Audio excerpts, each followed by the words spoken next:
Hey everyone, it's Tobes, and welcome to your second monitor.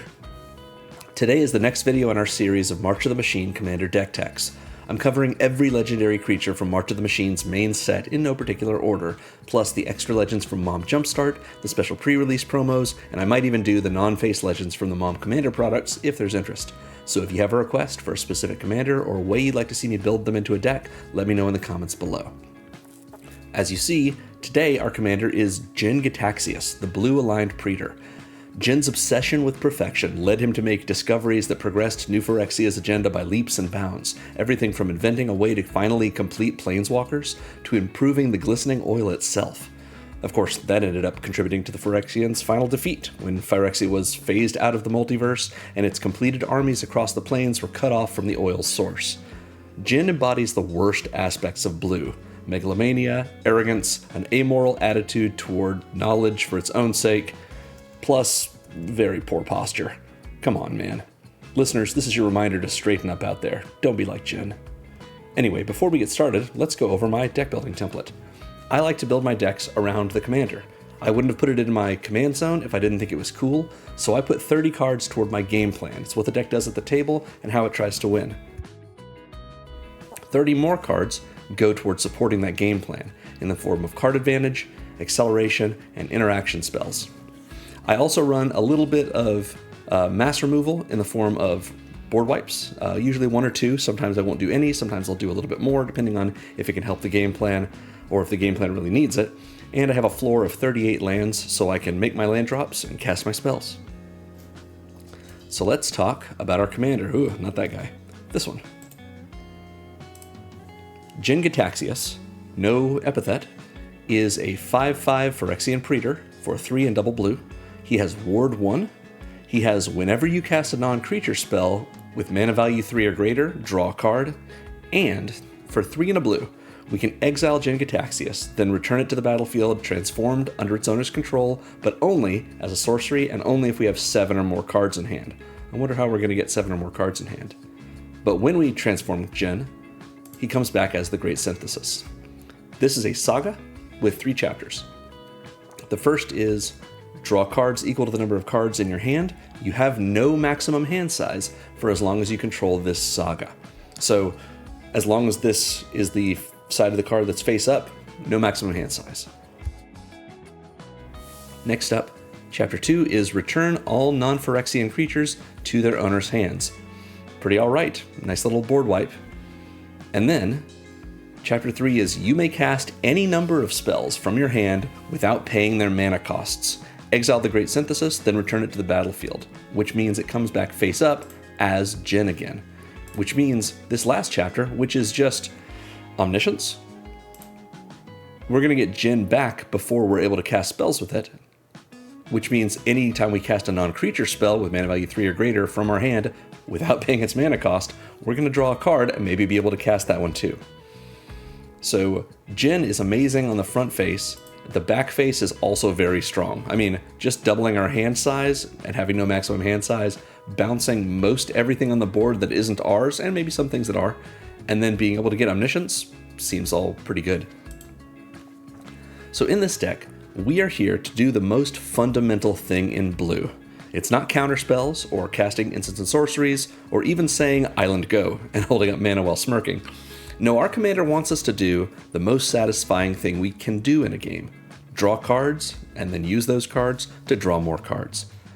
But drawing cards isn't only fun on its own. I mean, you need an audience for it. After all, it's only card advantage if it puts us ahead of someone else. So Jin hasn't come to the fight alone. He can complete Planeswalkers, so why not bring some along for the ride? That's right, this is a Super Friends deck. We're running 20 different mono blue Planeswalkers, many of which can draw cards themselves, and all of which trigger Jin's draw ability. In fact, we have over 40 cards that trigger Jin, effectively making a huge portion of our deck into cantrips. On top of that, we have spells that care about how many cards we draw, or how many spells we've cast, giving us value for what we were doing anyway. We can proliferate our Planeswalkers' loyalties to keep them close and working towards our goals, and we can make tokens to keep our opponents from mucking up our beautiful board. We might even punish those opponents with a millstone around their necks, or we might let them share in our big-handed bounty by bouncing all their creatures. And when our work is completed, they'll see that it didn't matter how they struggled in their vivisection. Even from the start, we were holding all the cards. You'll enjoy this deck if you like building a sandcastle that continually expands your options, covering your board with dice, or just having half your library in your hand. So let's get into our game plan. As usual, you can go to this Moxfield page. The link to the deck is in the description for the video. And below all of the cards I put in the deck is a considering section. There's a lot of other cards there that you might want to look at if you want to power the deck up or down, if you have a bigger budget or a smaller budget. There's lots of ways to do this. This is a little bit more of an expensive deck than I normally build, but it's true that our commander is $14, so that's how it goes sometimes. In any case, the considering section is there for you if you want to make some changes to what I've done here. I'm sure you'll do great. So I want to make a mention of the fact that we have this one section here. We're not going to go through all these cards as they are, but there are 43 cards in our deck that are non-creature spells with mana value 3 or greater. So those spells will trigger Jin-Gitaxias and we'll be able to draw a card in addition to their effect. I do want to make mention right quick of Curse of the Swine. You'll notice it's actually mana value 2 anywhere other than the stack, but we're not going to cast this for X equals 0. So if X is 1, it's mana value 3, it's a non-creature spell, it'll count. So let's start with our actual game plan, which is Planeswalkers. We've got a lot of Jaces in this, so strap in. We're going to start with the original Jace Beleren. For 1 and double blue, we get a legendary Jace with 3 loyalty. He has a +2, each player draws a card, a -1, target player draws a card, and a -10, target player mills 20 cards. Now, are we going to get to that mill? Maybe not, but we have a good amount of Proliferate in the deck, so it's possible even if we don't just have everyone at the table draw cards. Of course, we might say, all right, everyone, I've got a Jace Beleren in play. Will y'all leave me alone if I let everyone draw a card? I can minus him to draw a card, and that's fine, but I would rather plus him and have everyone draw a card if I get a little something from it. Now, we are drawing a card from that and getting some loyalty, so it may be that not everyone goes for it, but if we can at least make the offer, it shows that we're here to build up our board and not necessarily win right away with our Planeswalkers. Next up is Kaito, Cunning Infiltrator from Foundations. For the same price as Jace, 1 double blue, we get another 3 loyalty Planeswalker, but he has a static ability. Whenever a creature we control deals combat damage to a player, put a loyalty counter on Kaito. So that's only 1 loyalty per creature, but it's 1 loyalty per creature rather than per player that gets hit. It's just not an amount of loyalty equal to the amount of damage done. For +1, up to 1 target creature we control can't be blocked this turn, then we draw a card and discard a card. So that's a little bit of card selection. We have a number of different ways to loot in this deck, to draw and then discard. We have so many good cards in the deck, especially ones that can trigger Jin, that putting things in our graveyard isn't that big of a deal. We just want to choose the best hand we can when we can sculpt one out of draws and discards. In any case, making something unblockable is a great way to trigger Kaito's continuous ability, and get at least one extra loyalty counter on Kaito, in addition to the one that goes on him from activating this loyalty ability. But for -2, we can also make a 2/1 blue ninja creature token. We got a ninja, sounds alright. And then for -9, you get an emblem with whenever a player casts a spell, you make that same kind of ninja token. So I have tagged all these Planeswalkers based on the assumption that you might be able to make it to getting your ultimate off. I'm not relying on that with the way that I put these Planeswalkers in here, but Jace, for example, is tagged with mill. So of the cards we have that can mill things, Jace Beleren is one of them. We might get there, but it's not something we're relying on. Kaito is making tokens here and making tokens here. It's just this is a really nice one. Just think about if you can cast every spell in your deck and they all draw cards from Jin and make creatures from Kaito. Seems pretty good. Next we have Mu Yanling, Sky Dancer. I think this is originally the War of the Spark version, but here's a Jumpstart 22. A Foundations Jumpstart. For 1 and double blue, we get a 2 loyalty Planeswalker, but for +2, until your next turn, up to one target creature gets -2/-0 and loses flying. So that protects us just a little bit from some of the damage we might be otherwise taking.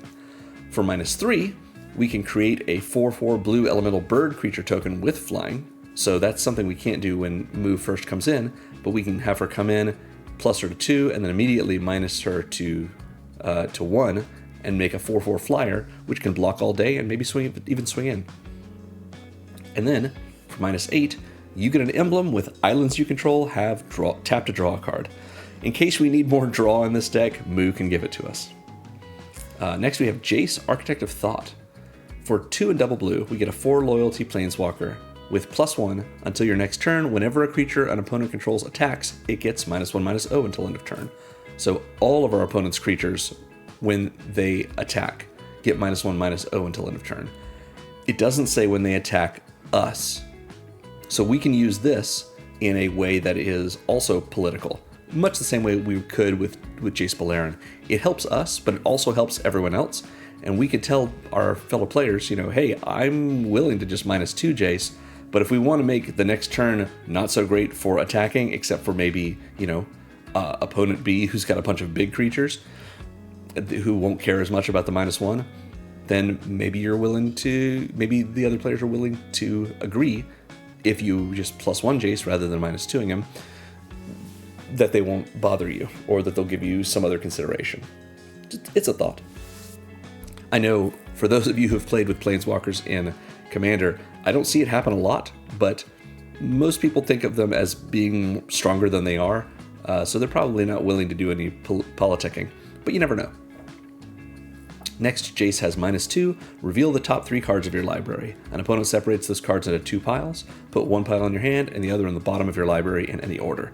So this puts 1 card in your hand. It maybe puts 2 cards in your hand. It's not likely your opponent's going to have 1 pile be empty. So you draw 1 or 2 cards, kind of. It's not really drawing, but you're getting a little card advantage. And the other 1 or 2 cards are going away, probably until you get to the bottom of your library. But that's a little card advantage. And then, for each player, search that player's library for a non-land card and exile it, then that player shuffles. You may cast those cards without paying their mana costs.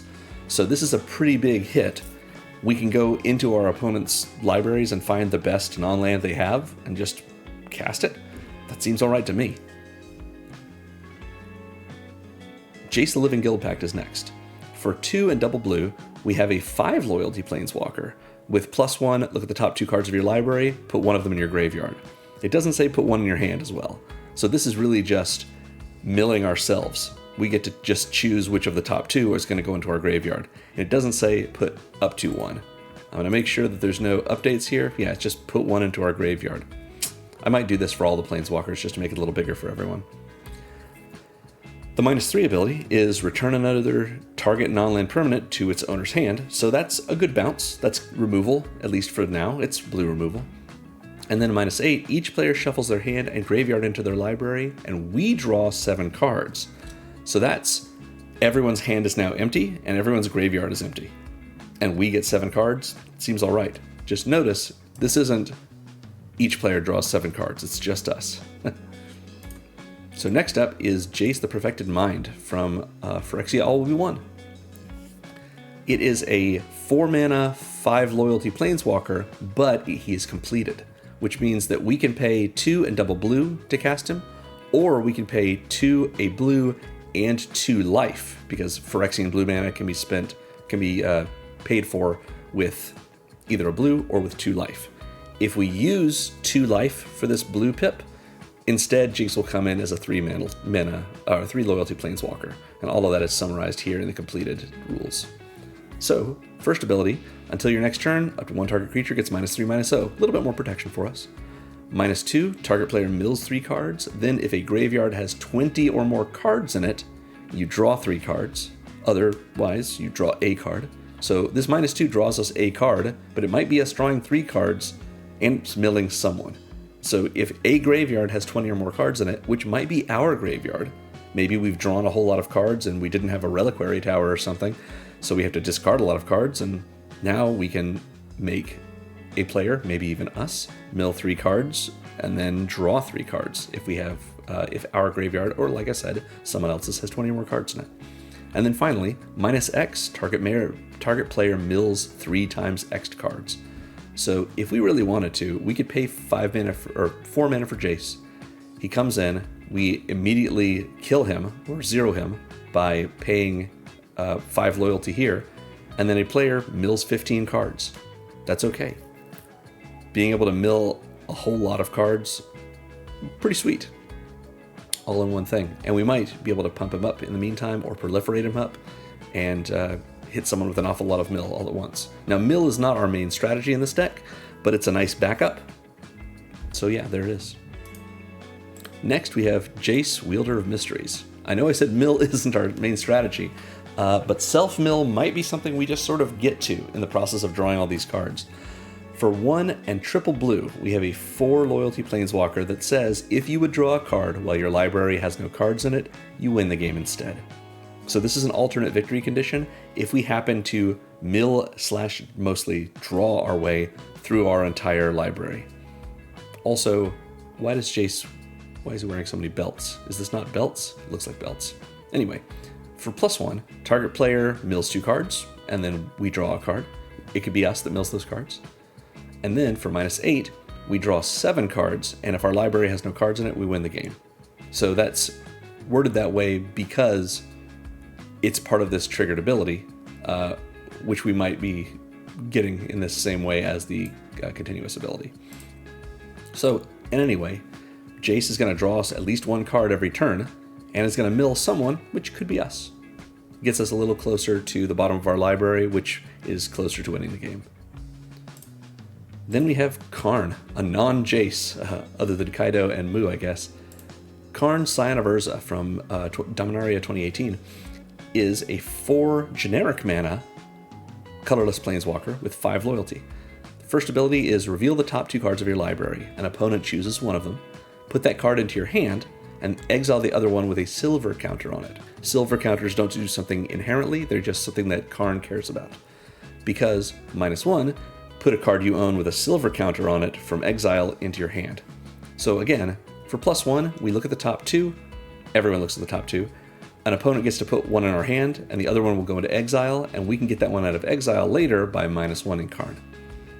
And then, for -2, we create a 0/0 colorless construct artifact creature token with this token gets +1/+1 for each artifact you control. So we call these Karnstructs. It's an artifact creature that, because it is an artifact, it's getting +1/+1 from itself, and an additional +1/+1 for every other artifact we have in play. So it just gets bigger and bigger. Nice to be able to make those tokens if we need them. Next we have Kasmina, Enigmatic Mentor from War of the Spark. Kasmina is 3 and a blue for a 5 loyalty Planeswalker with no plus abilities, and no ultimate, just 1 minus ability. But also, spells your opponents cast that target a creature or Planeswalker you control cost 2 more to cast.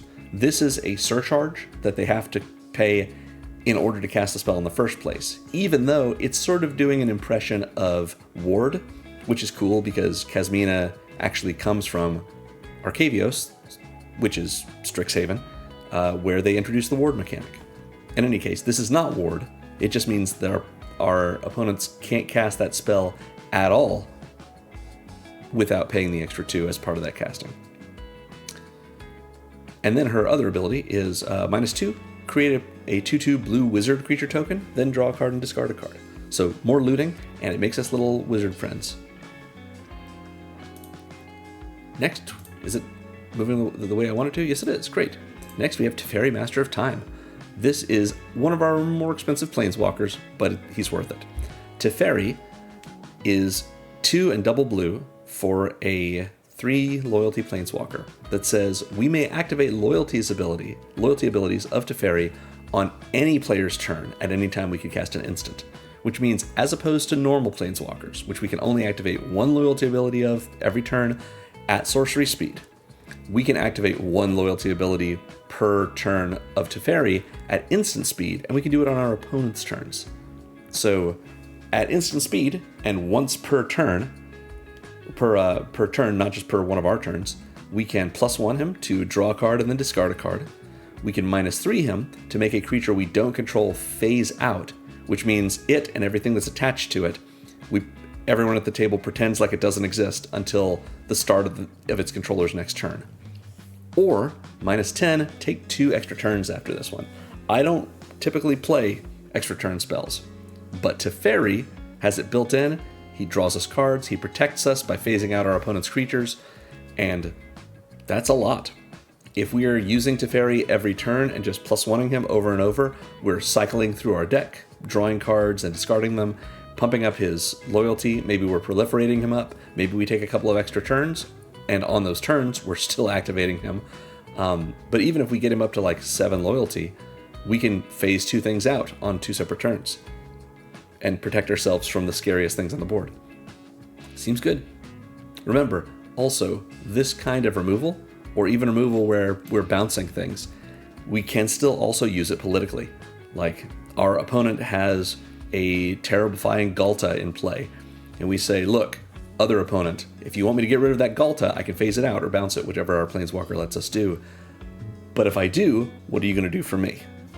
Might be able to make a deal. Next up, this is going alphabetically, so we'll just go to Tezzeret. Tezzeret, Betrayer of Flesh, is 2 and double blue for a 4 loyalty Planeswalker that says the first activated ability of an artifact you activate each turn costs 2 less to activate. Not that useful in our deck, but nice to see. Tezzeret says draw 2 cards, and then discard 2 cards unless you discard an artifact. We have 14 artifacts in the deck. Might be okay. We might be able to get that to work, but even if not, it's draw 2 and discard 2, and that gives us good card selection. Next, -2, target artifact becomes an artifact creature. If it isn't a vehicle, it has base power and toughness 4/4. So maybe we make our Soul Ring into a 4/4 artifact creature. That's okay. And then, -6, you get an emblem with whenever an artifact you control becomes tapped, draw a card. So our Soul Ring taps for 2 mana and draws us a card. Seems pretty good to me. After Tezzeret, we have a little bit of an older Jace, Jace Memory Adept. 3 and double blue for a 4 loyalty Jace that says draw a card, target player mills a card. Right, a little bit more mill. For 0, target player mills 10 cards. We can do that over and over and over, and it doesn't change Jace's loyalty. And then, his ultimate, for -7, any number of target players each draw 20 cards. So that can be us drawing 20 cards, which sounds really wonderful, but it can also be one of our opponents has been milled very low. They're down to 19 cards in their library. We hit them with this -7, they draw those 19 cards, and then they have to draw another one, and they just lose the game.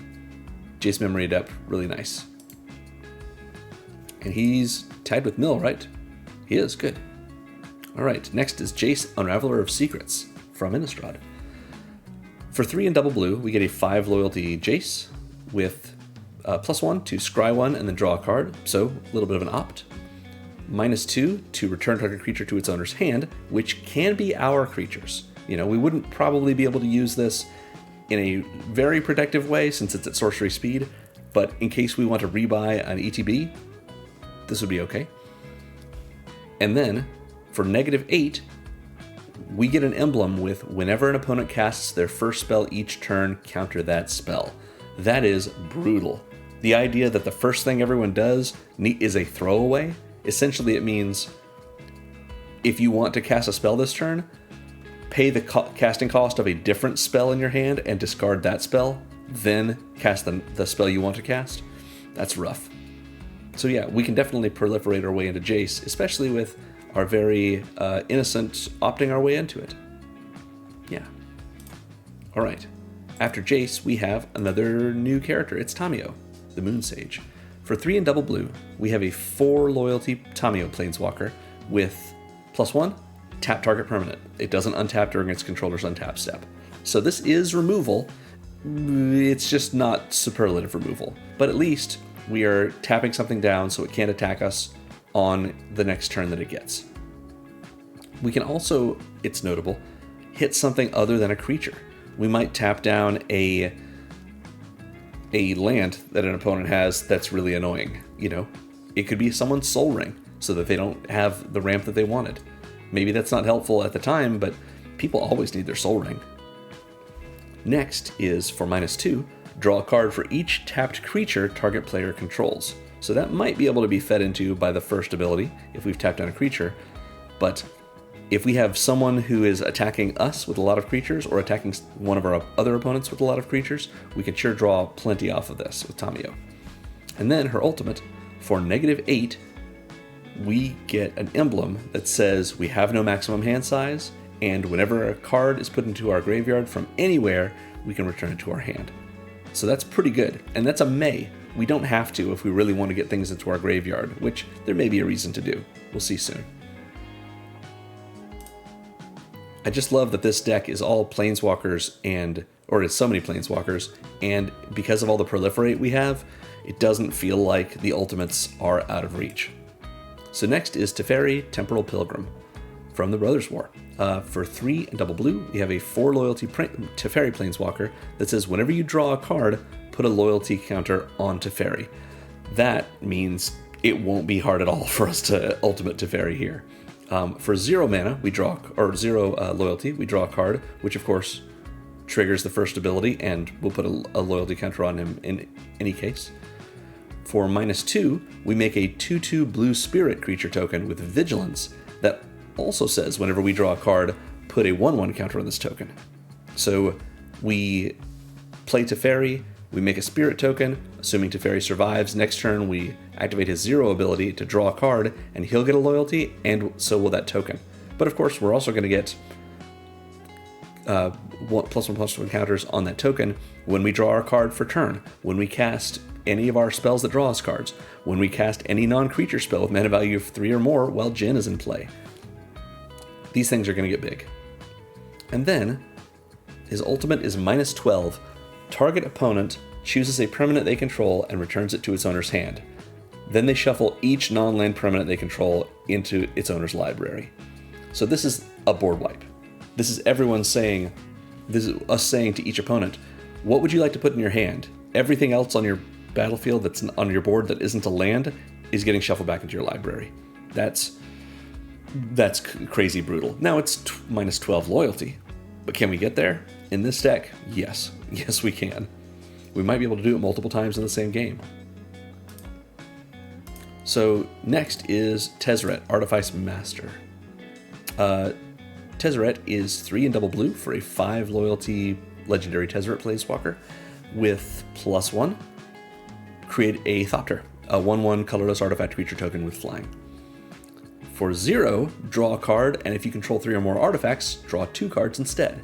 So this guy is a little bit better than the other Tezzeret because he can just draw us cards on his own, and we might get extras. We're not sort of behind the 8 ball if we don't have all the artifacts that he wants us to.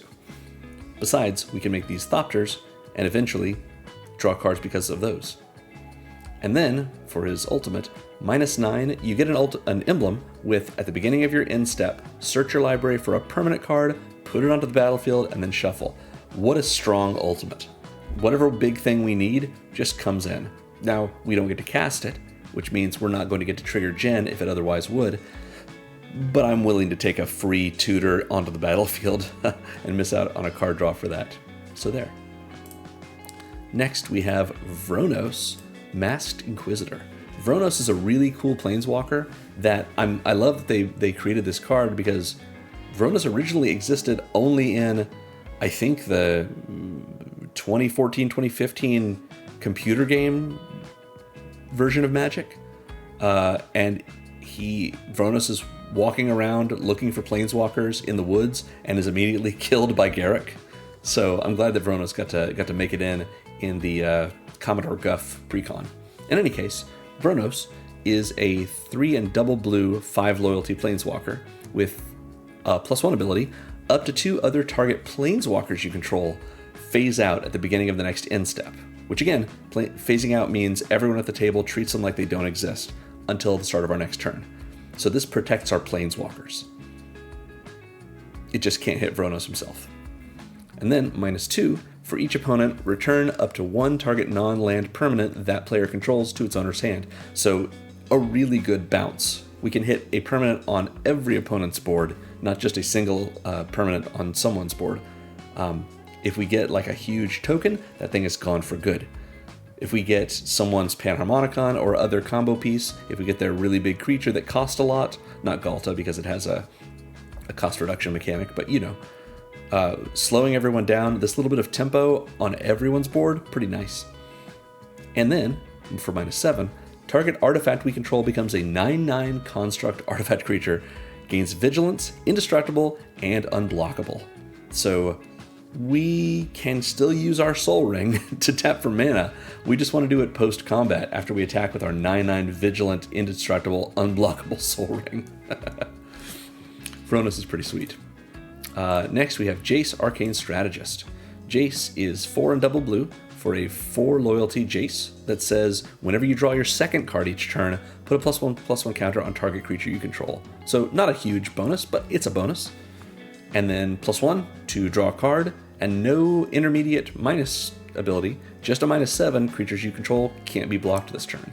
This may end the game, depending on where our opponent's life totals are and what our creatures look like. But this Jace is generally 6 mana for us to draw a free card every turn, triggering so many other things, and to put counters on our creatures every time we do the second card each turn. After that, from Adventures in the Forgotten Realms, this is Mordenkainen, one of the big Faerunian wizards. He may be a god now in the lore. You'll have to check your local D&D nerds to know. Mordenkainen is 4 and double blue for a 5 loyalty planeswalker that says draw 2 cards, then put a card from your hand on the bottom of your library. That's alright, a little bit of card selection. It's not as good as putting it in our graveyard, but it's there. Then -2, create a blue dog illusion creature token with this creature. This token's power and toughness are each equal to twice the number of cards in your hand. I don't imagine this deck is ever going to have a time where that dog dies because our hand is empty. And then, his ultimate is -10, exchange your hand and library, then shuffle. You get an emblem with you have no maximum hand size. So I did not tag every card that can or does give us no maximum hand size, but there are plenty of them, and Mordenkainen gives us an emblem version of that. However, it's worth looking at what this actually says. Exchange your hand and library, then shuffle.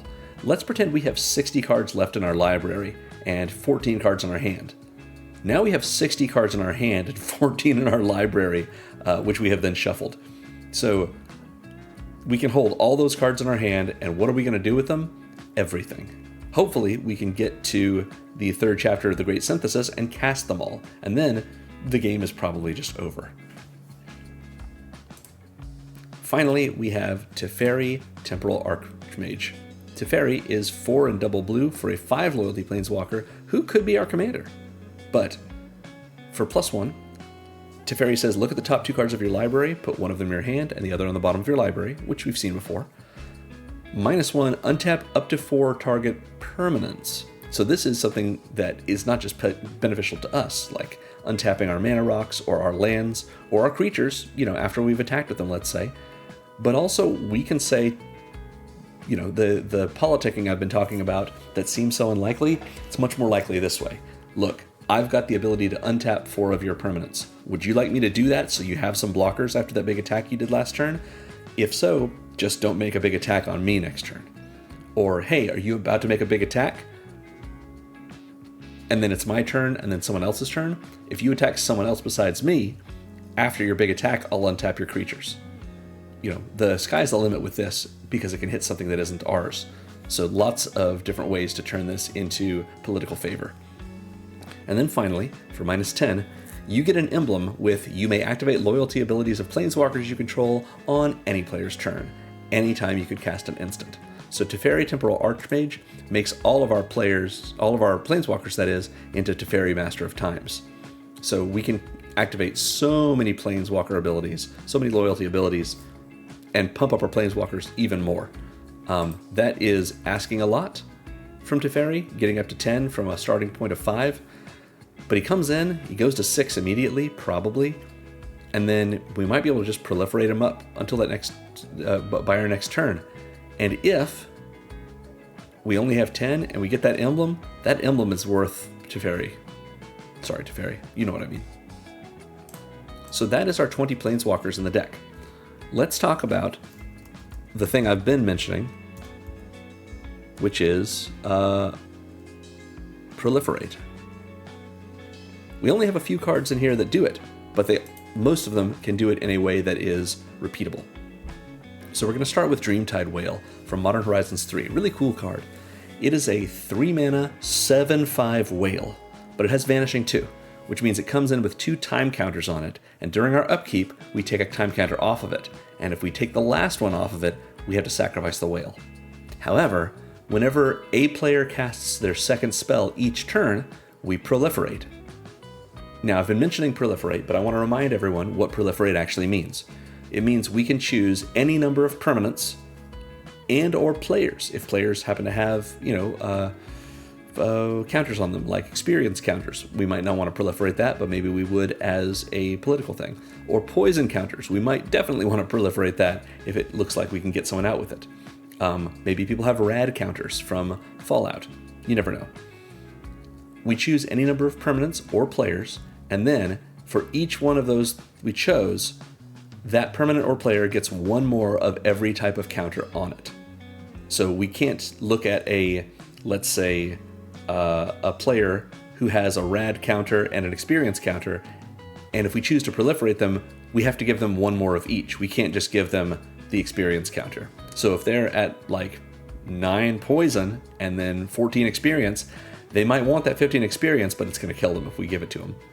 The same is true if we have a creature that's got a first strike counter, let's say, and a -1/-1 counter. If we proliferate that creature, it's going to get one more of each. Or if we have an artifact with charge counters on it and any other kind of counter, it's going to get an extra charge counter, but also one more of that extra counter. So yes, Proliferate, not as complicated as it seems, but it's worth remembering that you can't choose to proliferate only one type of counter on a permanent or player. It has to be every type of counter on that permanent or player gets an extra one of that type. So Dreamtide Whale, as you can see, it wants us to play it, and then either that turn or the next turn, we want to cast our second spell, so we put an extra time counter on the whale. So it'll come in with 2 time counters on it. Maybe we've cast it as our first spell this turn, we cast a second spell, and when we do, it gets an extra time counter. Now it's got 3 of them. Start of our upkeep, one of them goes away, but if we can cast 2 spells that turn, it will get another time counter because we proliferate again. And so we're proliferating our other things at the same time as we're keeping the whale in play. If we can cast the whale on one turn and we don't get to cast any more spells that turn, or if the whale itself wasn't our first spell, then we have to hope that we can cast some spells on our next turn before we get to our upkeep on the 3rd turn and it takes off its last time counter and goes away. Like this whale. Next up, an incredible source of proliferate for our deck is Flux Channeler. Flux Channeler is 2 and a blue for a 2/2 human wizard. Whenever we cast a non-creature spell, proliferate. Most of our spells are not creature spells. We're only running 12 creature spells in the deck. And it's worth remembering, why do we have so much proliferate? Because we're putting counters on our Planeswalkers. And Planeswalkers themselves, even though they are a person, are not a creature spell.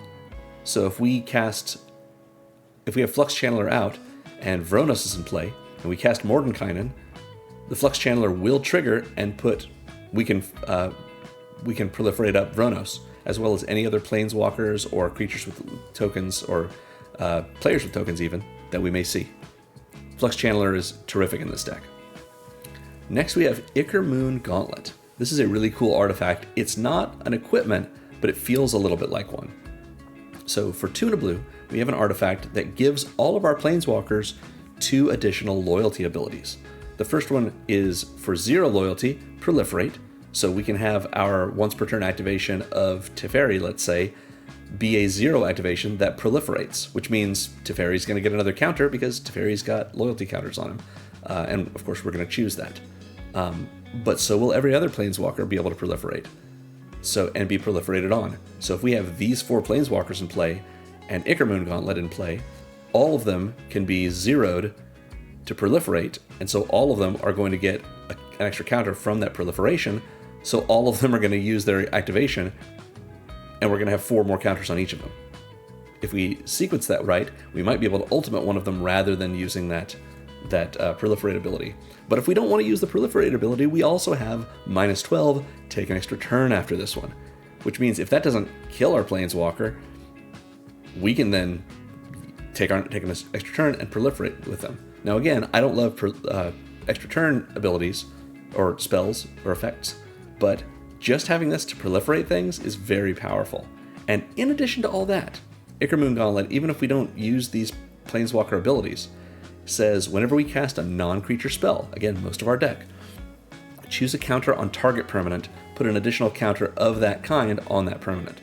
So this is sort of like proliferation, but only on one permanent, so it can't be on a player, and only of one type of counter, as opposed to regular proliferate, which is all types of counters. But that might be casting a non-creature spell. We do that maybe 3 times in our turn, and Ichor Gauntlet might put 3 more counters onto Fairy Temporal Archmage, or Mordenkainen, or Jace. Yeah, Ichor Gauntlet, pretty sweet for what it can do.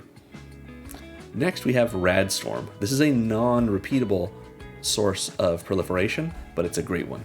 For 3 and a blue, we have an instant that just proliferates, but it also has Storm, which means when we cast it, we make a copy of it for each spell cast before it this turn, and it's an instant. What that means is, if we cast Radstorm and it's the first spell on our turn, it just proliferates, it doesn't do anything. If it's the second spell on our turn, let's say we've cast Dreamtide Whale first, Radstorm, when it goes on the stack, Storm is going to go off, and it's going to make a second copy of Radstorm, because Radstorm is the second spell we've cast. If we had somehow cast 4 other spells, when we put Radstorm on the stack, it's going to make 4 copies of itself, because it is the 5th spell, so we get 5 instances of Radstorm, and we're going to proliferate that many times. Pretty great. Next, a very simple one, and I use the Strixhaven Mystical Archive art because I love the Mystical Archive. Tezzeret's Gambit. For 3 and a Phyrexian blue, we draw 2 cards and then proliferate, which means we can cast this for 3 and a blue, or for just 3 generic mana and 2 life. And we get to proliferate, we get to draw 2 cards, just a nice single time source of proliferation. It's the only other one we have besides Radstorm. Because next is Viral Drake. Viral Drake, it's important to look at Viral Drake with the updated Oracle text, because it's not just a Drake, it's a Phyrexian Drake. That's relevant because Jin-Gitaxias, on his backside on the Great Synthesis, the second chapter bounces all non-Phyrexian creatures.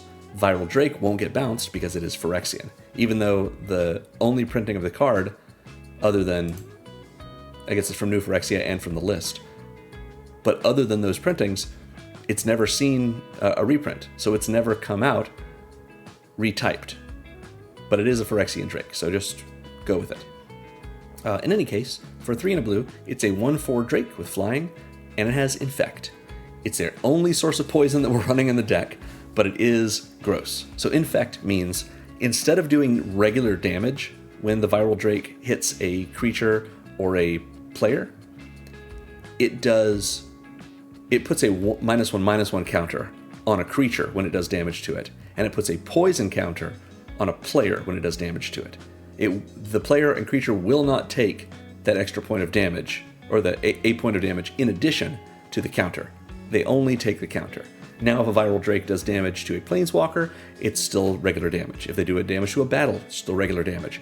But players take their damage in the form of poison counters, and creatures take its damage in the form of -1/-1 counters. Both of these counter types can be proliferated, and isn't it lucky, we can pay 3 and a blue, which is the cost of Tezzeret's Gambit, to just proliferate. And we can do that over and over and over as long as the Drake is in play and we've got the mana to do it.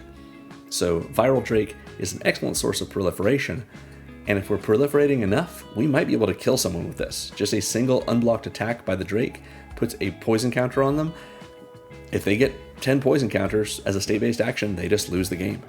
So Viral Drake is in here, but it doesn't do that much from its Infect, but it can, which is why this might be great removal bait. People might be using their removal that could otherwise hit Planeswalkers on our Drake, or could be hitting our commander. Seeing Infect, that's pretty annoying, and no one knows that this is our only instance of Infect. They might really go after it. Last is Inexorable Tide.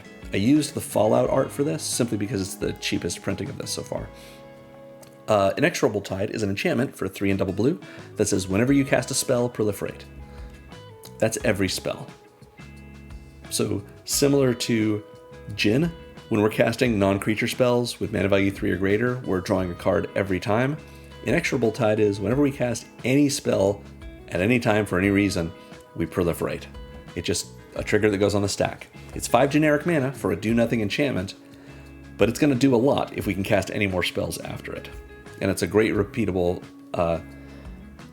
instance of Proliferate that asks very little of us in order to get some value out of it. So that is our Proliferate section. For the last piece of our game plan, I want to just take a quick look at some tokens. We start with Ominous Seas, which is one of the few non-creature spells we have in the deck that is not mana value 3 or greater. That isn't also a ramp piece. So Ominous Seas is in this deck just because it's so synergistic. For 1 and a blue, we get an enchantment that we can, if we want, cycle it for 2 generic, which means we discard it, and after paying 2 generic mana, to just draw a card. If we really need more card draw, here it is. But Ominous Seas is here so that we can get its triggered abilities, or triggered and activated abilities. So whenever we draw a card, we put a Foreshadow counter on Ominous Seas. Foreshadow doesn't mean anything on its own. It's just something that Ominous Seas uses. Because we can, at instant speed, if ever there are 8 Foreshadow counters on Ominous Seas, we can remove 8 of them to make an 8/8 blue Kraken creature token. Big Kraken.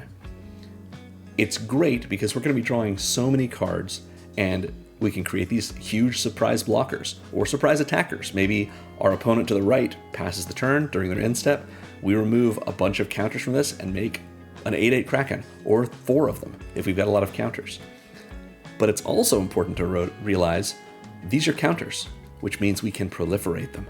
We might draw 4 cards and then proliferate 4 times, and we've got a Kraken from that. Between the 2 of them, we're going to be pumping out Krakens quite often. So it's worth having a mana value less than 3 non-creature spell in here. Chromehost Seed Shark kind of does a similar thing for us. For 2 and a blue, it's a 2/4 Phyrexian Shark, so it's Phyrexian, so it doesn't get bounced from the second chapter of the Great Synthesis.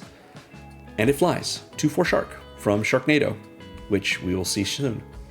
It also says whenever we cast a non-creature spell, incubate X, where X is that spell's mana value. So what is incubate? Well, let's take a look at an incubator token. So an incubator token looks like this. As you can see here, it is just an artifact with 1 ability. Whenever you incubate X. So let's say it's incubate 3. You would make this incubator token and put 3 +1/+1 counters on it, which don't do anything for you since it's not a creature. But if you pay 2 generic mana, you can transform it and it flips into a 0/0 artifact creature. And now it has those counters on it that it already had when it was just an egg, but now the counters are useful. You can turn this into a 3/3 if it's got 3 counters on it. So by incubating 3, you're making just an artifact, and then you pay 2 more, and it turns into a 3/3 creature. Which, notably, if you incubated 3 last turn, and this is just still sitting here as an egg, you can hatch it for 2, and then attack with this 3/3, because even though the token wasn't a creature until you activated the transform ability, it did start the turn on your side of the battlefield, and it didn't leave the battlefield to transform, so it doesn't have summoning sickness. It did last turn when it came in, not this turn when you hatched it. So these incubator tokens are excellent. It's also worth noting, when you flip them, they are Phyrexians, so they don't get bounced. And they have counters on them, so they can be proliferated. You can have a bunch of these incubator tokens just sitting on the side of your board with a bunch of tokens on them, pumping up their tokens over and over and over, and then, surprise, you hatch them all, and they're big Phyrexian creatures. Maybe you do this after you just use the Grey Synthesis to bounce all the non-Phyrexian creatures on the battlefield. Then you hatch a bunch of Phyrexians and swing in for a lot of damage. Chromehost Seed Shark is the only instance of the incubate mechanic in this deck, but it's really powerful for what it does. And it's just going to keep giving you value over and over and over. And remember, like I said, it's also a Phyrexian, so it's going to stick around after that second chapter of the Great Synthesis. It does ask a little bit of mana from you to hatch the tokens, but you're going to have that. And every time you cast a non-creature spell, which we have a lot of, you're going to get to put that many counters on it. So if you cast, Ickermoon Gauntlet, you're going to incubate 3. And then Ickermoon Gauntlet is probably going to give you some proliferation. So we've seen Flux Channeler and how it synergizes because we're casting so many non-creature spells, same way as Chromehost Seed Shark. We've seen Ickermoon Gauntlet because it helps our Planeswalkers and proliferates so many of our things and triggers on non-creature spells being cast. Let's also look at Psychic Corrosion, one more of our mill pieces. It's kind of in here sort of as the only, purely mill piece. For 2 and a blue, we have an enchantment that says when we draw a card, each opponent mills 2. I'll show you the updated Oracle text. Whenever you draw a card, each opponent mills 2. Pretty great. We're drawing so many cards in this deck. If we draw half of our library, which we might well do, our opponents have milled their entire libraries. And that's pretty good. It doesn't hit just a single opponent, and it's 2 cards every time. Yeah, worth 3 mana. Next we have Alondra, Sky Dreamer from Jumpstart 22. For 2 and double blue, we have a 2/4 legendary Merfolk Wizard that says whenever you draw your second card each turn, make a 2/2 blue Drake creature token with flying. And whenever you draw your 5th card each turn, which we will do, Alondra and Drakes you control each get +X/+X until end of turn, where X is the number of cards in your hand. So you don't even have to keep track of how many cards you've drawn, except to know that this has triggered, because the bonus is based on the number of cards in hand, which might have been quite a few anyway. So Alondra attacking as something pretty big, which is, gonna at least be +5/+5, because that's the number of cards you drew. I mean, I guess you could have cast some other things, but probably, let's say +5/+5, because many of the things you're casting might have also drawn you cards off of Jin. And then all of your 2/2 Drakes are 7/7 flyers swinging in. The only one's not swinging in is the one that triggered that entered the battlefield that turn due to the trigger of you drawing your second card. So yeah, Alondra is a great way to have a bunch of tokens that will stick around until the Great Synthesis' second chapter. Admittedly, they, like these Kraken tokens, will go away, but we'll just make more. Similarly, these tokens will go away too, but we are going to make a lot more. Homunculus Horde is a cool, fun rare from Foundations that I'm excited to use in this deck. For 3 and a blue, we get a 2/2 Homunculus. It's just an overcosted Grey Ogre. But whenever you draw your second card each turn, make a token that's a copy of this creature. That copy has that same ability. So when we draw our second card on our turn, we make a second Homunculus Horde. When we draw our second card on a different opponent's turn, which we might well be doing, each of those Homunculus Hordes makes a copy of itself. So now we've got 4. Even if this is just an exponential progression on each of our turns, that's a lot of 2/2s. And sometimes going wide is all we need to do. Homunculus Horde seems like a lot of fun. Next we have Body of Knowledge. Body of Knowledge is a 3 and a double blue for a star avatar creature that says its power and toughness are each equal to the number of cards in our hand. Again, we're not going to have a time when this dies. It also gives us no maximum hand size. It's another one of those. And whenever it is dealt damage, we draw that many cards. So I know what you might be thinking. Well, if it's a 3/3 and it has 3 damage done to it, we're just going to draw 3 cards, so now it's a 6/6, so it doesn't die. Doesn't quite work that way. When Body of Knowledge is dealt damage, that damage is applied to it first, and then this trigger goes on the stack. This trigger is going to go on the stack whether or not Body of Knowledge dies, but Body of Knowledge is state-based actions will be checked before this trigger resolves and we draw the cards, so the body might die before we draw those cards. If, of course, the damage dealt to it equals or exceeds its toughness. But a good way to draw cards, a good way to give us no maximum hand size, and a big creature. Next, we have Psychosis Crawler. God, this card's so good in this deck. For 5 generic mana, we get a star Phyrexian Horror, so again, it's a Phyrexian, It's an artifact that says its power and toughness are each equal to the number of cards in our hand, just like Body of Knowledge. But rather than drawing us cards, it does damage. It burns our opponents. Whenever we draw a card, each opponent loses 1 life. Every time we draw any card. So Psychic Corrosion is making everyone mill 2 when we draw. Psychosis Crawler is draining everyone's life when we draw. So if we draw half of our library, that's 50 cards. I hope somebody had some life gain, because otherwise they're just dead. And it's hitting each opponent. Pretty sweet. And remember, this is a Phyrexian, so it's not getting bounced by the second chapter of the Great Synthesis. Last is Shark Typhoon. Love this card from Ikoria. It is being referred to by Chromehost Seed Shark originally from March of the Machine. Shark Typhoon is a 5 and a blue enchantment that says whenever you cast a non-creature spell, so again, similar to the Chromehost Seed Shark, create an XX blue shark creature token with flying, where X is that spell's mana value. So if we cast Psychic Corrosion, we're making a 3/3 flying shark. If we cast another, mana value 5 spell that's not a creature, we're making a 5/5 flying shark. We're just pumping out tokens, making sharks, and all of them fly, and all of them can block flyers, of course.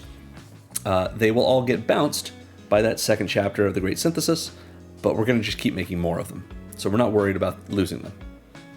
However, Shark Typhoon also has cycling for X, a 1, and a blue. So X, a generic, and a blue, which means we've got to pay 2 mana before we even get to the X. And that means X could be 0, so we could cycle this for 1 and a blue. Discard it, draw a card. Maybe we really need to draw the card. But if we're willing to pay any into the X, whenever we cycle Shark Typhoon, we make an XX blue shark creature token with flying. Now, we'll get that token even if X is 0. It's just it will die immediately because it'll be a 0/0. But if we're willing to put, 3 more mana into this, so we cycle this for 5, we'll draw a card and we'll make a 3/3 flying shark. Pretty all right. But hopefully we can play this and keep getting value out of it. So those tokens, like I mentioned, a little bit of a non-bow for a few of them. Shark Typhoon, Alondra, Homunculus Horde, and that's the only ones here for tokens. A little bit of a non-bow with Jin's Great Synthesis Chapter 2 ability, but not terrible. So we have a few more sections to go through that are meant to help our game plan, but before we do, let's talk more about this support section. We're going to start by talking about card advantage, which is a huge section in this deck, but we've seen a lot of these cards already. I do want to mention, though, they aren't all draw spells. I just use the word draw as a shorthand for card advantage, just to make tagging simple. So we're going to start with Mind Stone, which is actually more of an acceleration card, but it can draw us things. For 2 generic, it's an artifact that taps for colorless. Pretty good. 2 mana rocks are always helpful. And if we want, for 1 tap and sack it, we can draw a card. Not bad.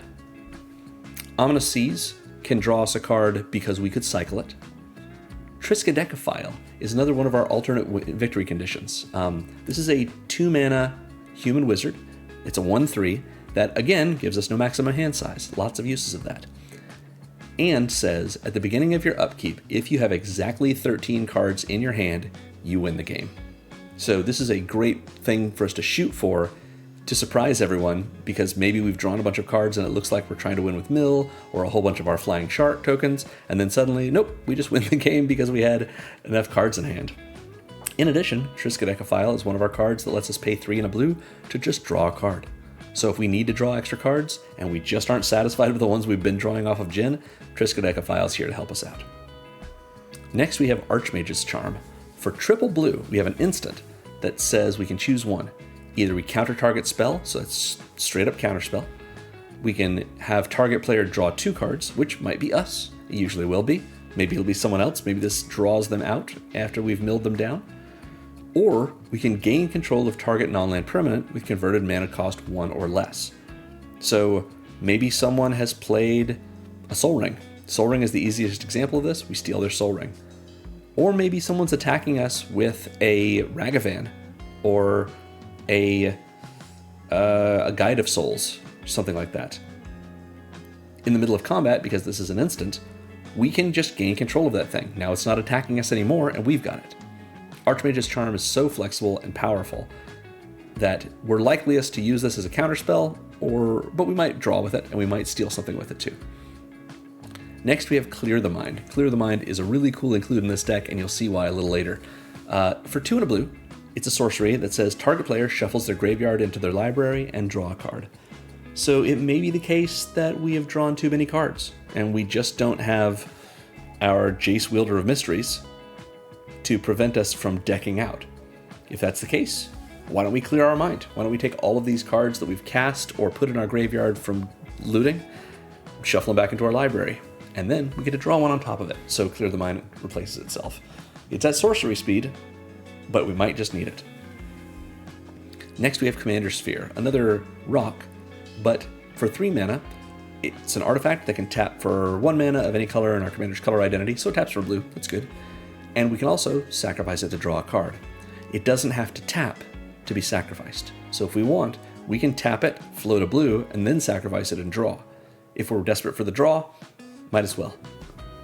We've seen Jace Beleren can draw us a card. We've seen Kaido can draw us a card and discard a card. We haven't seen Midnight Clock, which will do something similar to Clear the Mind. It is a 2 and a blue rock that taps for blue. We can also pay 2 and a blue to put an hour counter on it. Again, this is not a counter that has an inherent meaning, it just that Midnight Clock cares about it. And it says at the beginning of each upkeep, put an hour counter on Midnight Clock. So that's our upkeep and every other player's upkeep.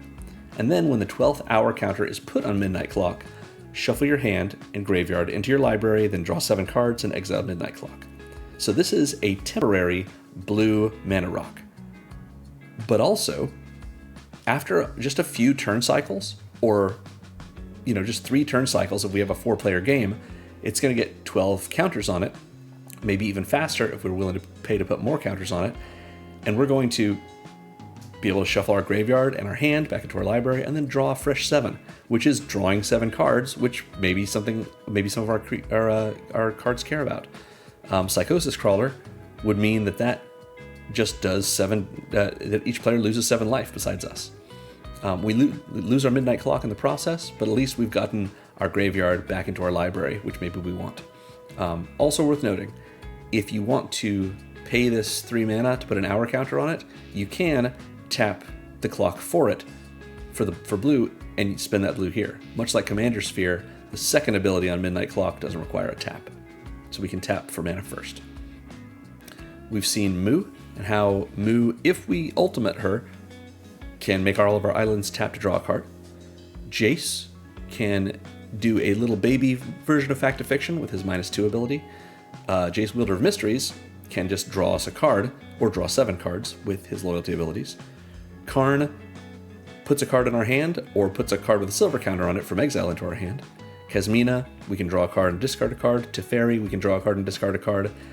But also Teferi, I've heard that he has some Ageless Insight. This is a legendary enchantment. For 2 and double blue, it says if you would draw a card, except the first one you draw in each of your draw steps, draw 2 cards instead. So all of those draw triggers, or triggers that we were getting off of how big our hand is, double them. The only time we don't double draw when we would normally draw is the first time we would draw a card in each of our draw steps. Teferi's Ageless Insight, it's a do-nothing enchantment, but it's going to do so much. Next is Tezzeret, Betrayer of Flesh. He can draw us 2 cards, and then if we don't discard an artifact, we discard 2 cards. Tezzeret's Gambit draws us a card. Body of Knowledge draws us cards whenever it's dealt damage, but we also have Defiler of Dreams. This is 3 and double blue for a 4/3 flying Phyrexian Sphinx. It's a Phyrexian. We don't have that many Phyrexians in the deck, but it's worth seeing all of them and remembering that's what they are. The Defiler says, as an additional cost to cast blue permanent spells. So this wouldn't apply to Tezzeret's Gambit because it's not a permanent, or Karn because it's not blue, but any of our blue planeswalkers, this blue enchantment, this blue creature, as an additional cost, we can pay 2 life, and then that spell costs a blue less if we did that. We can only do this once, and it only reduces the amount of blue mana we pay. But essentially what Defiler of Dreams is saying is each blue permanent spell, take one of its blue pips and make it a Phyrexian blue pip. Pretty neat. In addition, Defiler of Dreams says whenever you cast a blue permanent spell, draw a card. So that happens whether or not we pay the 2 life rather than a blue pip. Next we have Flow of Knowledge from the Brothers' War. Just really great in any mono blue deck.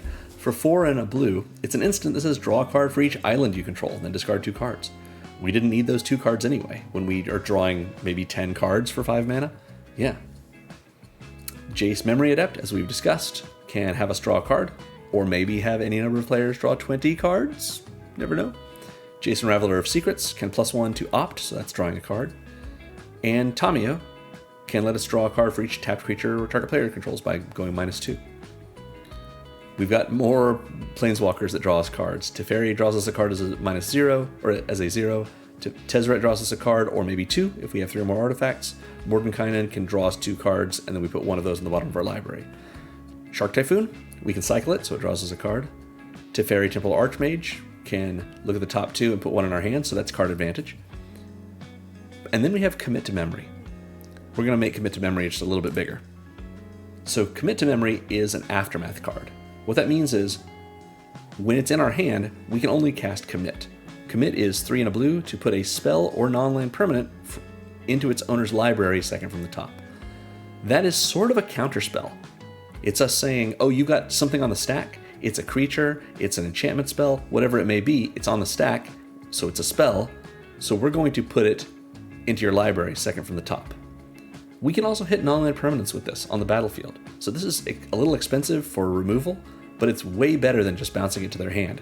We can hit their commander with this, and if they want, that commander is supposed to go into their library second from the top. They can choose to put it into their hand, or rather into the command zone, but that will increment up its commander tax. In any case, Commit just gets rid of something. That doesn't draw us cards, but Memory does. Memory is an Aftermath spell, which means we can only cast it from our graveyard, and when we do, we exile the entire card.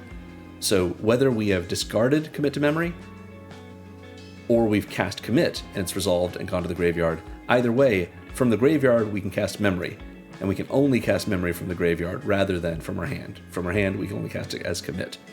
So what does Memory do? Memory is each player shuffles their hand and graveyard into their library, then draws 7 cards. It's a wheel, just like or kind of like a wheel. It's Time Twister. We get to do this, and everyone else does too. Pretty nice. But if we're able to do both of these, or to do Commit and do Memory before they've drawn this other card, then whatever spell or non-land permanent we've put in their library, if they haven't drawn it yet, they're shuffling it away. I've definitely lived the dream where my opponent in Commander I've committed their commander to be second from the top of their library, and they said, I'm not going to put it back in my command zone. I'll just draw it in a moment. And I said, okay. And then I cast Memory. I think I may have cast it the same turn, but either way, turn after. And so, since they chose not to put their commander into their hand when it would have moved to the library, it just stays in their library and gets shuffled away. They just had to shuffle it away, and they couldn't put it in their command zone then, since it was already in that zone. The dream. Alright, that covers all of our spells that are card advantage. Let's look now at our acceleration, which again, I'm just calling ramp. We're starting with Soul Ring. Everyone knows Soul Ring. Costs 1, taps for 2, it's worth it. Go for it. Same thing is true of Arcane Signet. It's a 2-mana rock that taps for a mana of any color in our commander's color identity, so it taps for blue. That's all we want it to do. I'll mention now Sky Diamond. It is the same thing in this deck as Arcane Signet, except it comes in tapped.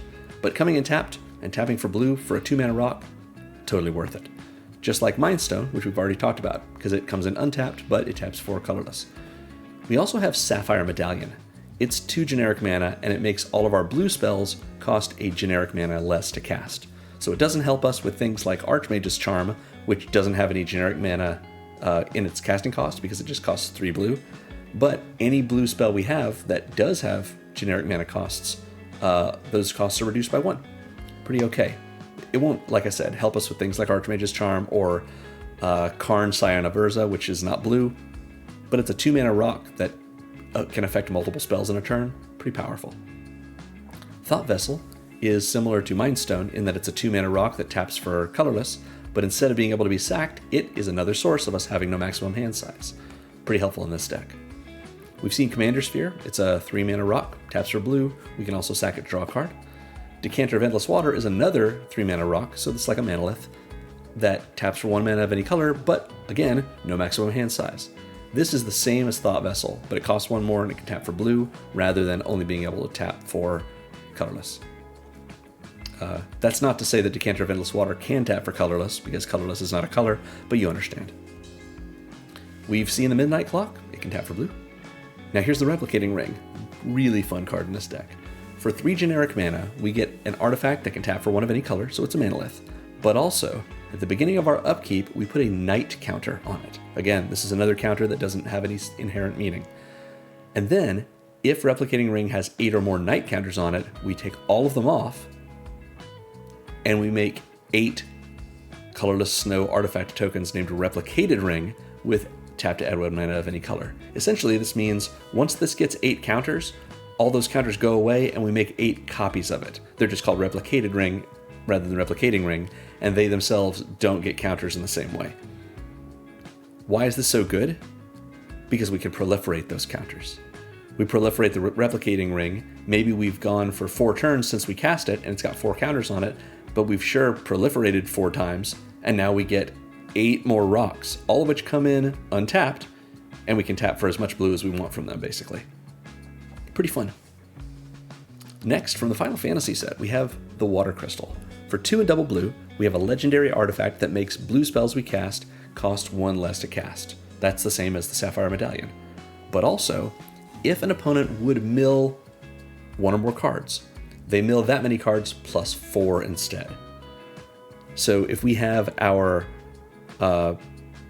enchantment that lets them mill every time we draw, our Psychic Corrosion, whenever we draw a card, they'll mill 2. The Water Crystal is going to have them mill a total of 6, because it'll be 2 from the Psychic Corrosion and then 4 more from the Water Crystal. In addition, if we feel like it, we can spend 4 and double blue and tap the Water Crystal, and each opponent has to mill cards equal to the number of cards in our hand. That might be 20 cards. And when they do that, they don't just mill that many, they mill that many plus 4. So this replacement effect modifies this ability. 24 cards for 6 mana for each of our opponents. That's like a quarter of their deck. Pretty okay. And then we've seen Deviler of Dreams. It can reduce the cost of our permanent spells if we're willing to pay life in the process. That's an acceleration effect. Now, let's look at our interaction, which again, I'm just calling removal for simplicity of tagging. So we saw Curse of the Swine earlier in the video.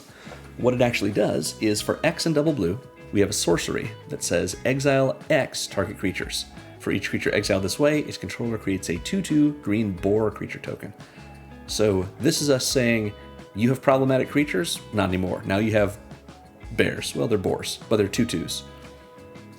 It does trigger, like I mentioned at the start of the video, Jin-Gitaxias' ability, because this is a non-creature spell, and unless we're casting it for X equals 0 for some reason, X is going to equal 1, so on the stack its mana value is going to be at least 3.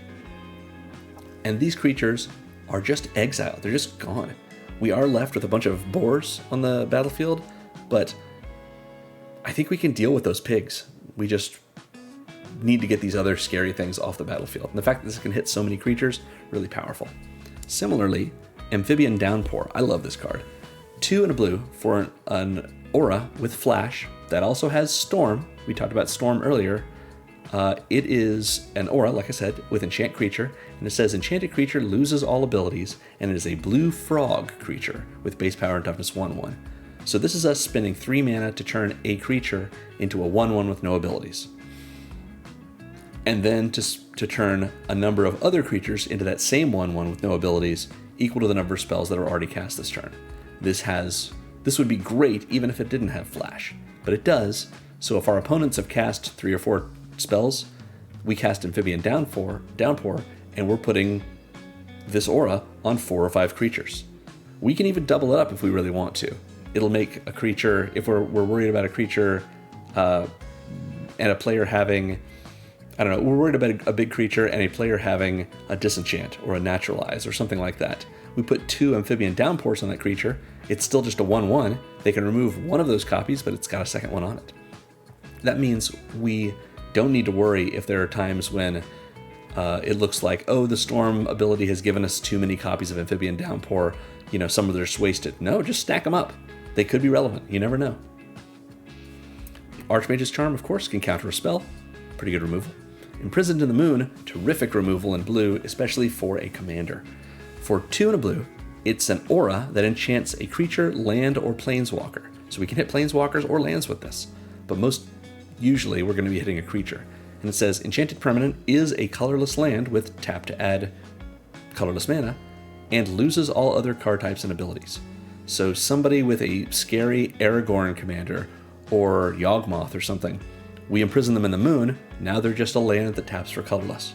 And unless that person, that player, has a way to sacrifice their land or remove an aura, it's just going to stay that way. Pretty good.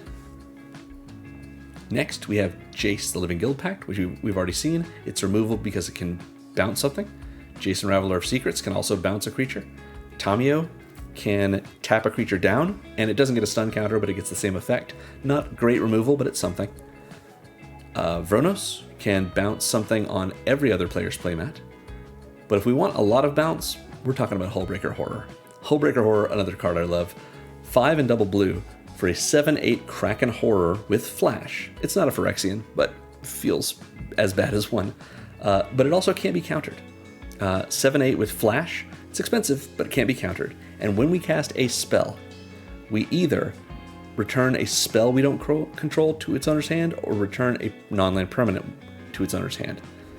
That non-land permanent could be ours if we wanted to. But in any case, if our opponent casts a spell, we just cast anything at instant speed, trigger this first ability, and we can bounce their spell back to their hand. Or, if we're not playing at instant speed, maybe we just have the Hullbreaker Horror out, and on our turn, we cast some Planeswalkers, and each one is going to let us bounce a non-land permanent of our opponents to their hand. Or one of ours if we really want to. I mean, it feels like there might not be a lot of good reasons to bounce our own permanents, but here are some. What if Vronos, or Jason, Raveler of Secrets, let's say, is down to 1 loyalty? We can bounce Jace, replay him, and now he's back at 5 loyalty. What if Amphibian Downpour got copied 3 times, 4 creatures have Amphibian Downpour on it, but now there's other scary creatures out there?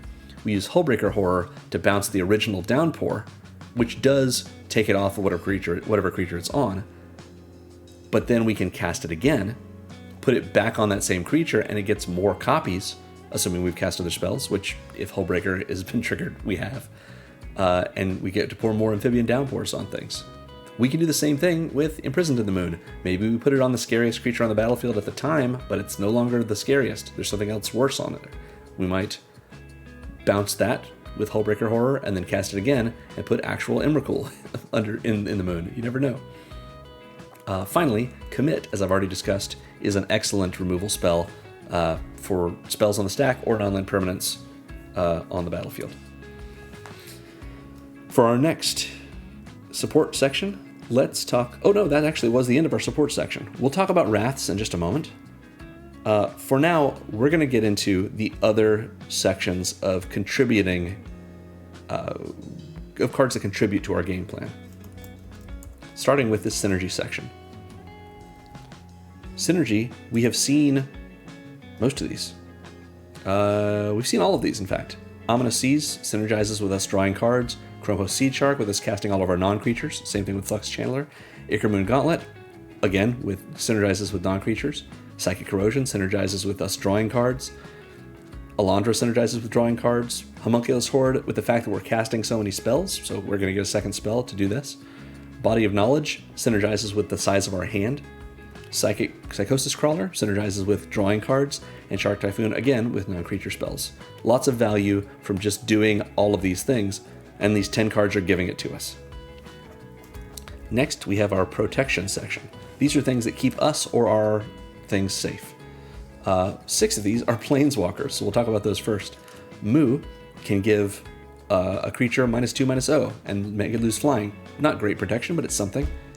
Jace can make all of the creatures that attack on the next turn, on our next turn, or until our next turn rather, have -1/-0. Again, a little bit of protection.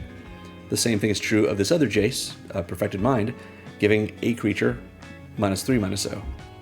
Kasmina protects our creatures and our Planeswalkers by making spells that target them cost 2 more. Teferi protects us by making creatures that we don't control phase out. And Vronos protects us, like I've said, by bouncing things that we don't control, but also with his +1 ability, which can phase out our Planeswalkers so that they're not going to be able to be targeted or attacked. We also are running Crawl Space, a classic. This is the print from Dominaria Remastered. 3 generic mana for an artifact that says no more than 2 creatures can attack you each combat. Just can't. You have someone going wide, they're not going to go wide at you. Just 2 things.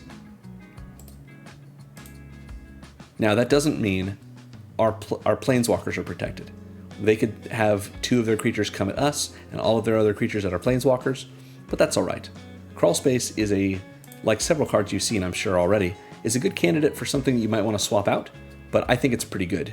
We need to stay alive and have Jin do Jin's things, and if it costs us a Planeswalker or 2 because they can't attack us with a lot of creatures, that's okay. We also have Propaganda, classic blue spell. 2 and a blue for an enchantment. Creatures can't attack us unless their controller pays 2 generic mana for each creature they control that's attacking us. So this is a surcharge, similar to the one that Kasmina is putting on it for attacking. They can't declare them as attackers in the first place without paying that 2 generic mana. So maybe with Crawl Space in play, they're just not coming at us. Pretty good. Next, this is a fun section. I've called this section Hubris because this is something that might come up when we are drawing so many darn cards. All of these 4 spells that we've seen so far can let us Time Twister. They can let us shuffle our graveyard into our library. If our graveyard is very full and our library is getting low and we don't have a way to take advantage of our library being low, we don't want to deck ourselves out in a deck that's all about drawing cards. So, Clear the Mind shuffles our graveyard back into our library. Midnight Clock, when we put the 12th hour counter on it, shuffles our hand and graveyard into our library. Jace has each player shuffle their hand and graveyard into their library, and then we draw 7. And of course, Memory and Commit to Memory lets, again, each player shuffle their hand and graveyard into their library, and then everyone draws 7. As opposed to Jace the Living Guild Pact, which only lets us draw the 7. So all of these are here to deal with our hubris. We've also seen our mill section, all the cards in it. But let's make mention of this because these are things that people generally don't like mill. It's not usually that big of a deal, but if it's a bit of our strategy, maybe it's something our opponents are going to fixate on, and so these will become removal bait for them. Jace Beleren can make every player mill 20 cards. Psychic Corrosion, as we've seen, has each opponent mill 2 whenever we draw. Jace the Perfected Mind can have someone mill 3 or mill 3 times X, where X is the amount of loyalty we spend on its 3rd ability.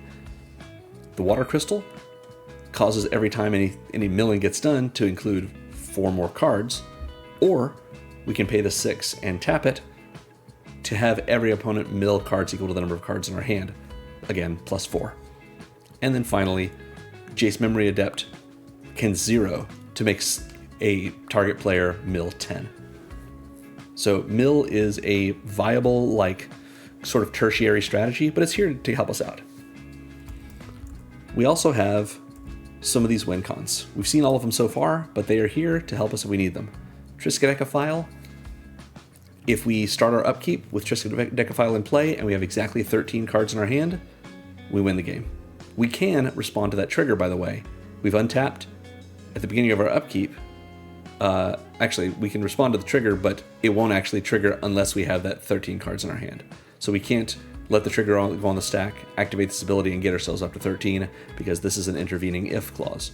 However, we can sure hold up mana if we've got, 10 or 11 cards in hand, and on our opponent to the right's end step, maybe we pump that mana into Triskaidekaphile or one of our other ways of drawing cards, and we draw our way up to 13. Jace, Wielder of Mysteries, of course, either with his -8 or with his static ability, lets us deck ourselves and win rather than losing. And then Psychosis Crawler isn't a way to alternatively win, it's just really synergistic with us drawing so many cards, we might be able to burn our opponents out with Psychosis Crawler's second ability. Finally, let's talk about our Wraths. Yes, Wraths.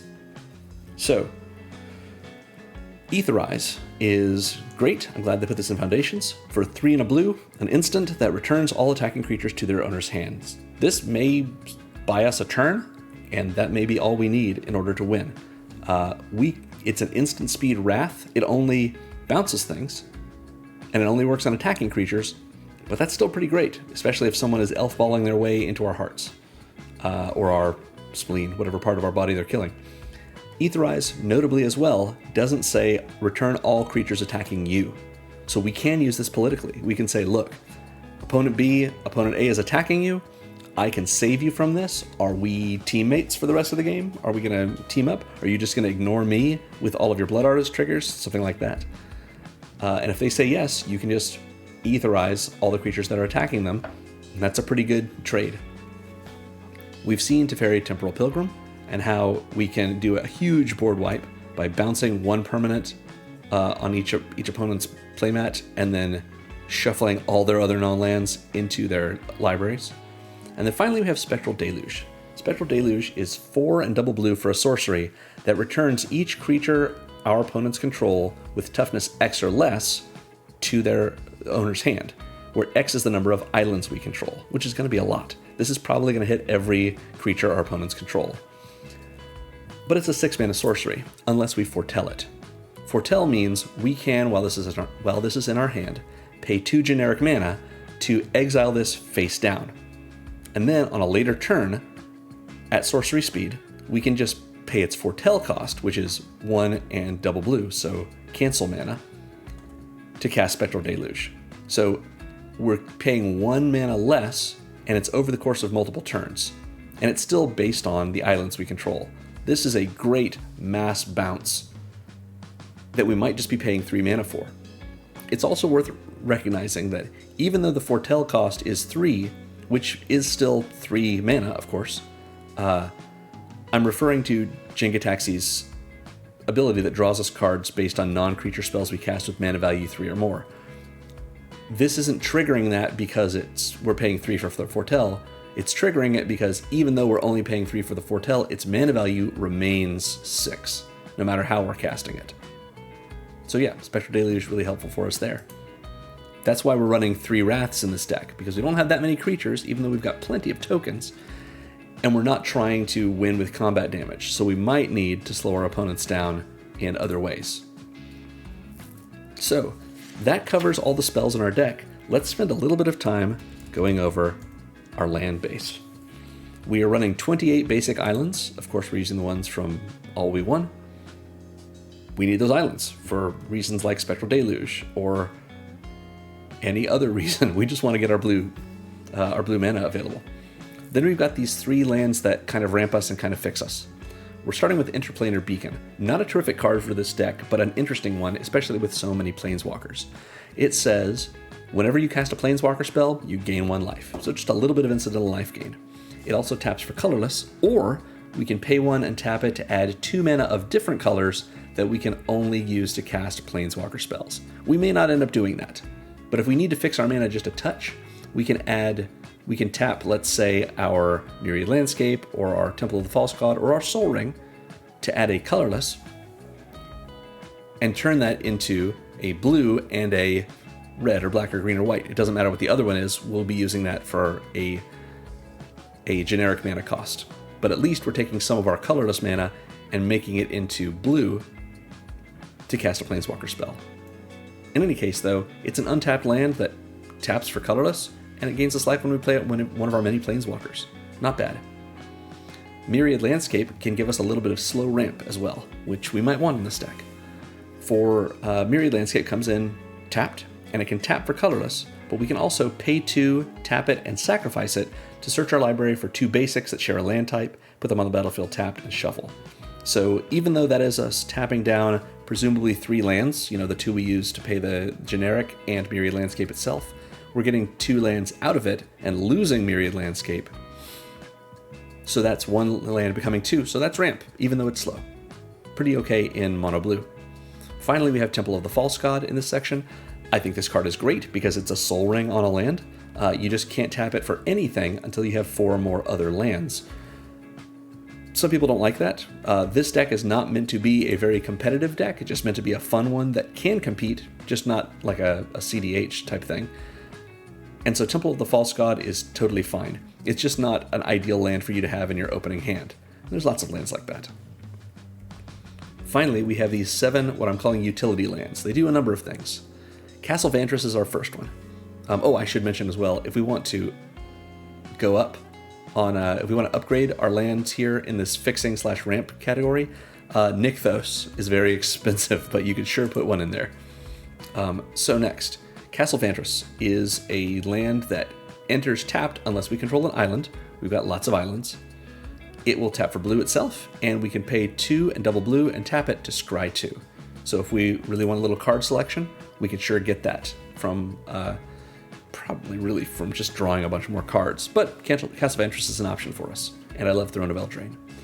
I run Demolition Field just because every deck needs a little bit of spot removal for non-basic lands that could be a problem, like Rogue's Passage or Maze of Ith, or maybe someone else is running Reliquary Tower and we don't want them to have a maximum hand size.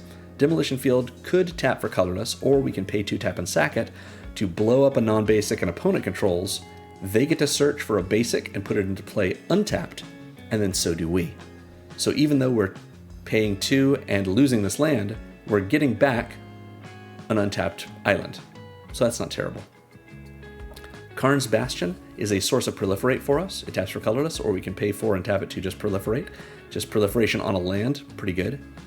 Nesting Grounds can do a similar version of Proliferation, but it also does it's a little bit cheekier things. It can tap for colorless, or we can pay 1 and tap it to move a counter from target permanent we control onto another target permanent, activate it only as a sorcery. So I want to talk about how you can use Nesting Grounds to get an incredible amount of value off your commander. Because Jin, let's make him big,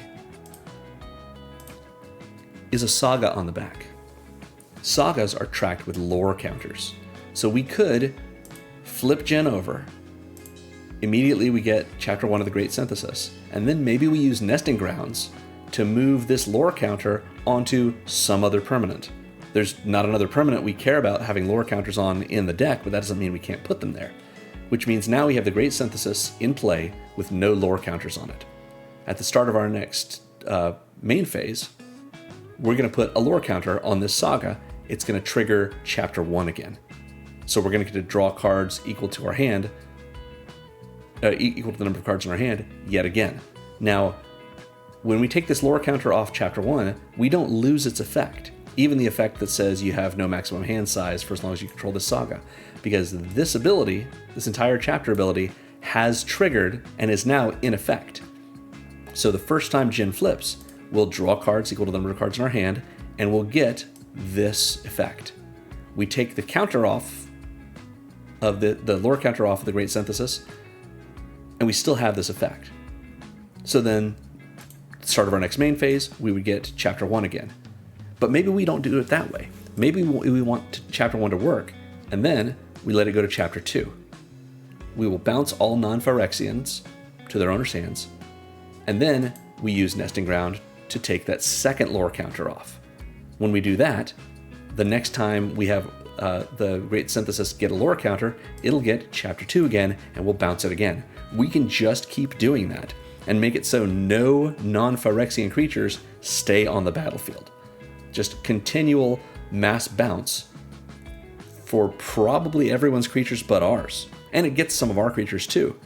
But it doesn't get any of our Incubate tokens from Chrome Host Seed Shark. It doesn't get our Psychosis Crawler.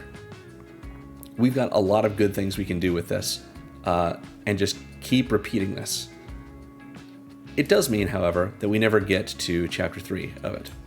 And we can't have Chapter 3 trigger and then take the counter off to keep getting Chapter 3, because Nesting Grounds says it can only be activated as a sorcery. So we can't respond with that Chapter 3's trigger on the stack and take the lore counter off of it. But this is pretty good. We can be spending a mana and tapping Nesting Grounds to take a lore counter off, maybe put that lore counter on Nesting Grounds just to see how many times we've done it, and then keep going with that.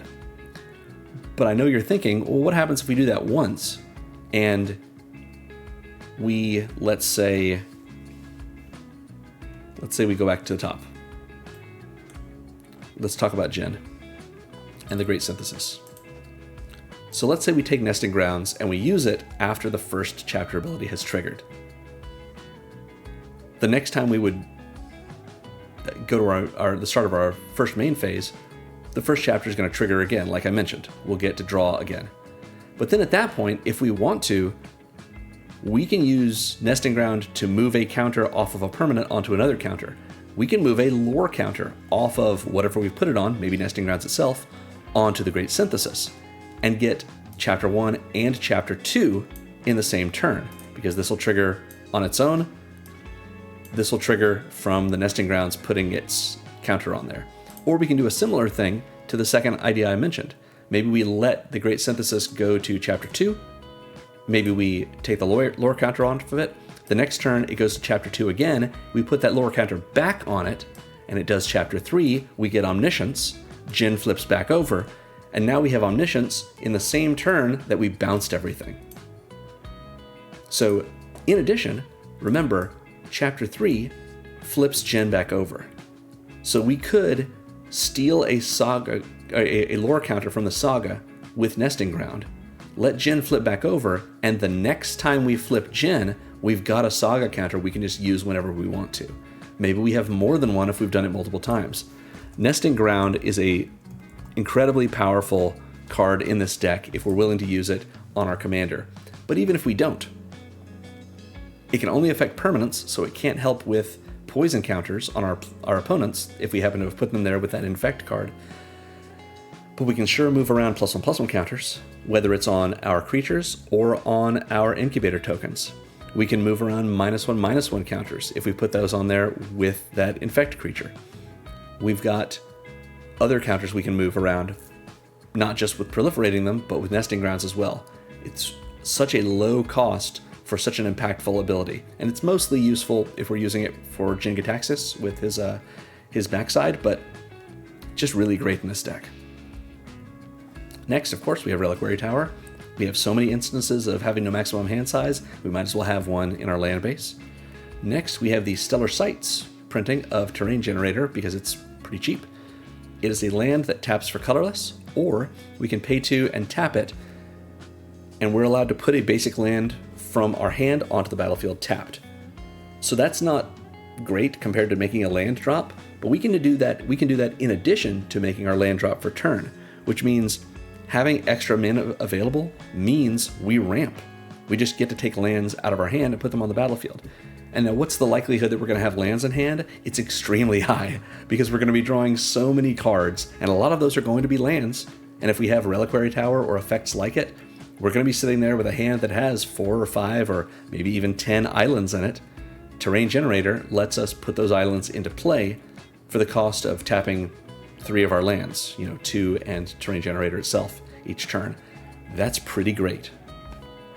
Finally, we have the Surgical Bay, which I only put in here because it's from All Will Be One, and it's Jin's place. We're almost certainly not going to need it. It is a sphere, not relevant in this deck. It comes in tapped, it taps for blue, and we can pay 1 and a blue and tap and sack it to draw a card. So if we're really desperate for a card draw, which we will not be in this deck, but if we are, we could crack the Surgical Bay and draw a card off of it. But much like some of our other cards here, we could just swap this out for an island, or we could do something like, let's say, Castle Vantress. We might want to replace it with Rivendell, if you think that Rivendell is more powerful than Castle Vantress in terms of, what you're having to invest in it for that scry. You could side grade into some cycling lands if we want more card draw, like Lonely Sandbar, that sort of thing. You could add some MDFCs to your to the deck. I don't consider MDFCs in my land count usually, but if you wanted to play Sink into Stupor or Jwari Disruption, something like that, that can act as a tapped blue source, but also as a spell, maybe you've got those cards already in your collection and it's worth doing for you. You just think of them as a land in it primarily, rather than cutting lands. Or, like I said, we can swap these things out for basic islands if we want to make more of a budget deck, or really just shore up our blue production, although I think we're doing all right with it. So that is Holding All the Cards with Jin-Gitaxias. Thanks for watching, everyone. Remember, I'm going to be making a deck for each of the March of the Machine legends, so let me know in the comments if you'd like to see a specific commander or a style of deck made with them. Yeah, like I said, thanks for watching. Make sure to like and subscribe, and remember, Magic is fun. You should play more Magic.